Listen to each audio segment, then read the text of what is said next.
I don't like Spirited Away. And now, before you flip out, just hear me out. I saw this film a few days ago and I had very mixed feelings. Spirited Away is by no standard a bad movie. It has a lot of elements that I do like. The animation is beautiful as fuck, the score almost made me cry a few times, and Chihiro is a likable character who I can sympathize with, and watching her arc actually made me like her even more. So now you guys are gonna be like, okay, then what do you not like? Shut up, I'm getting to it. This movie got a ton of praise and an Oscar. And yes, the Oscar comes second in the hierarchy because the Oscars are fairly stupid and a lot of times it all waters down to the marketing done towards the voters. But, anyways, the Oscars aren't all bad, and the category that almost always nails it is the animated feature. Pretty much every film that has won has been a fucking masterpiece. Like this, or this, or this, not this. You get the point. But when I finally saw Spirited Away, I went in really hyped up because this movie was one of the first few movies to win that Oscar. And back then, I didn't really have to worry about movies like Frozen winning because back then they didn't do that shit. But halfway into this movie, I was fairly confused, and in another 30 minutes, I was getting more and more frustrated. Again, don't get me wrong, it's not a bad movie, but some aspects of it are just very frustrating, and I don't know why more people aren't worked up about this as I am. And because I'm worked up about this, you guys get to hear an opinion you didn't ask for.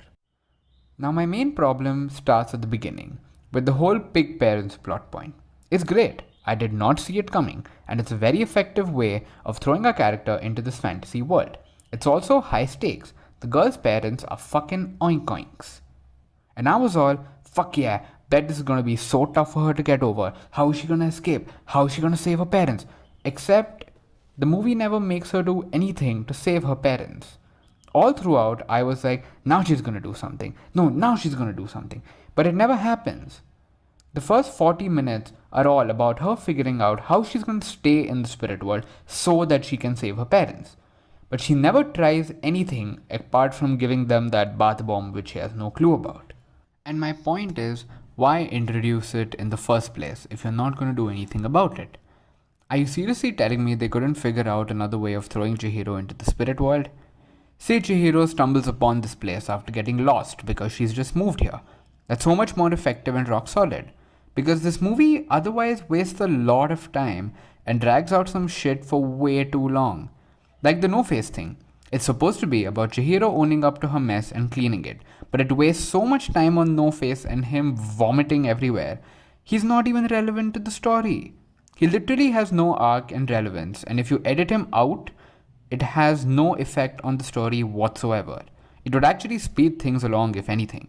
And I'm not going to waste a lot of time on Haku, because he's not terrible, but they should have fleshed out his relationship or friendship with Chihiro a little more, because these characters barely talk, and I'm also told at the same time that they've known each other for years.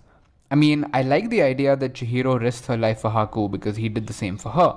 It really shows her compassion and selflessness, but I wish they had interacted a little more throughout the course of the film. Now, my other large problem is Yubaba and Zeniba. Now, Yubaba is very, very good. She's greedy and cunning and ruthless. She is effective as a passive villain, and her existence and control over the bathhouse is evil enough that she doesn't really have to do anything bad to make me believe that she's a good villain. The problem is her twin sister Zeniba, who for some reason wears the exact same clothes, but you know what, whatever, it's her personal choice. But she's introduced when there's about 40 minutes left in the movie, and her first scene, her introduction scene, is where she straight up tries to murder Haku. And then Chihiro sets out to meet Zeniba, and I'm convinced that it's going to be a showdown of sorts, and it's going to be real hard convincing Zeniba to take it chill. Except it isn't.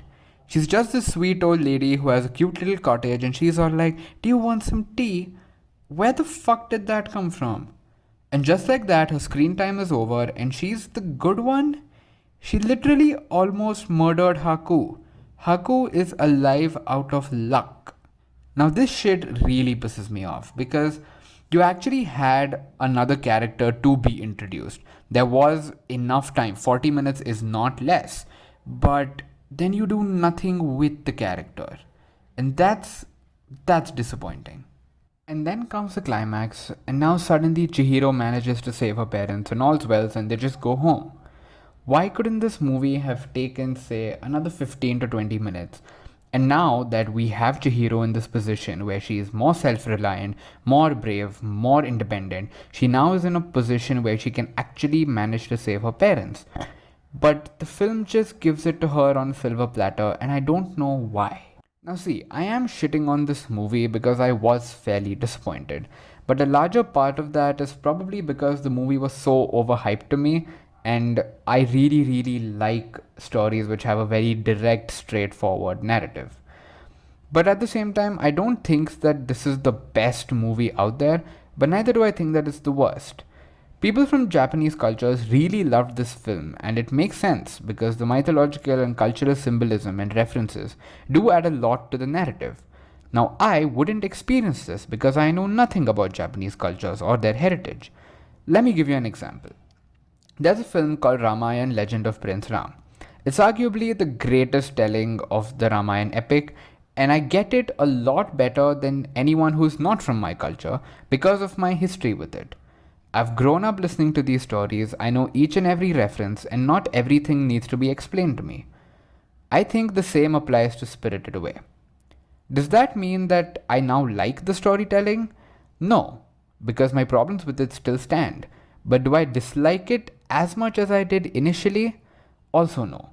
It's a visual masterpiece with a breathtaking score, and there's no denying that. But while I do say that, at some point I do feel that it has been a tad bit overhyped, and that Miyazaki has actually created better masterpieces. But that doesn't matter. The beauty of Miyazaki's movies are that different people take away different things from them. Some people feel Kiki's Delivery Service is about growing up and facing the real world, and some people think it's about artistic burnout. Both are equally valid. In a world where the movies you actually watch are superhero flicks and the ones that you believe are good depend on award nominations, we've somewhere lost the idea of liking or disliking a movie based on what we felt after watching it. And I feel Spirited Away does this the best. I didn't like it, but some people I know loved it, and if not for anything else, then on the sole fact of what it made them feel.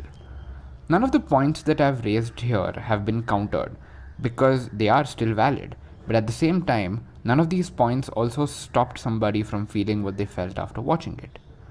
So go watch this movie and make a choice on what you felt. Don't like it because it won an Oscar, and don't dislike it because I thought the film should have treated the pig scene like this. Oh man! Oh god! Oh man! Oh. Rather than this. No way! Hey guys, thank you so much for tuning into this video by Just Get to the Point. I hope you liked it, and if you did, please leave a comment down below and subscribe to my channel. And stay tuned for the next video. See you guys later.